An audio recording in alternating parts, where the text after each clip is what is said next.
उत्तराखंड में हर वर्ष जो आपदा आती है वो कहीं न कहीं किसी परिवार के अपने लोगों को उनसे छीन लेती हैं, किसी के घरों को छीन लेती हैं और कई लोग ऐसे हैं जो आज सड़कों पे हैं। हम इस समय बात कर रहे हैं नंदानगर की। नंदानगर में लगभग 100 दुकानदार ऐसे हैं जिन्हें सुरक्षा के एहतियात बरतते हुए प्रशासन ने खाली करवाए हैं। वहीं आपदा प्रभावित जो क्षेत्र है वहाँ पे लगभग 25 से 26 जो घर हैं वो लगातार भूधसाव की चपेट में आ रहे हैं और उन घरों में लगातार दरारें बढ़ती जा रही हैं और कुछ घर पूरी तरह से मलबे की चपेट में आ गए हैं। इस बीच हमको एक ऐसा परिवार मिला जिस पे हमेशा दुखों का पहाड़ टूट पड़ा रहा। 2022 में पुष्पा देवी, जिनके पति का नाम बच्चन सिंह है, बच्चन सिंह की लंबी बीमारी के बाद मौत हो जाती है और उसी दौरान इनके जो घर हैं वहाँ पे आपदा आती है और बहुत बड़ी क्षति इस घर को पहुँचती है। और उस घर को किसी तरह से उन्होंने खड़े होकर उस घर को दोबारा से तैयार किया और अपने बच्चों के सपनों के साथ उस घर को बनाया। लेकिन 29 और 30 अगस्त को एक बार फिर से एक बड़ी सी आपदा उस क्षेत्र में आती है और कई घर मलबे की चपेट में आने के साथ साथ पुष्पा देवी का घर भी इस मलबे की चपेट में पूरी तरह से क्षतिग्रस्त हो गया।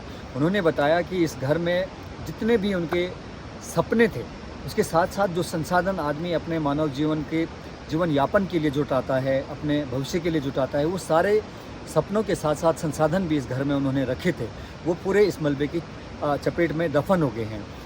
ऐसे में उनके आंसू थम नहीं रहे हैं कि वो किस तरह से अब जीवन शुरू करेंगे। उन्होंने बताया कि उनका एक बेटा है और 2 बेटियां हैं। उनकी पढ़ाई लिखाई के लिए पूरी तरह से वो इस समाज के सामने एक मजबूती के साथ खड़ी हो रही थी, लेकिन जिस तरह का एक पहाड़, दुखों का पहाड़ उनके घर को ले डूबा है, वो कहीं ना कहीं उनके लिए एक बहुत बड़ी चुनौती बनी गई कि किस तरह से दोबारा अपना जीवन शुरू करेंगे।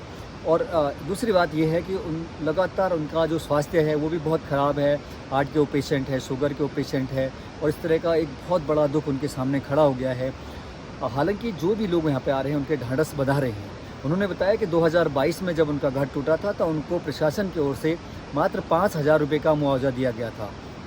इस बार जिस तरह के हालात हैं, हालांकि स्थानीय लोगों के साथ साथ शासन और प्रशासन के लोग लगातार सभी आपदा प्रभावितों को ढांढस बंधा रहे हैं।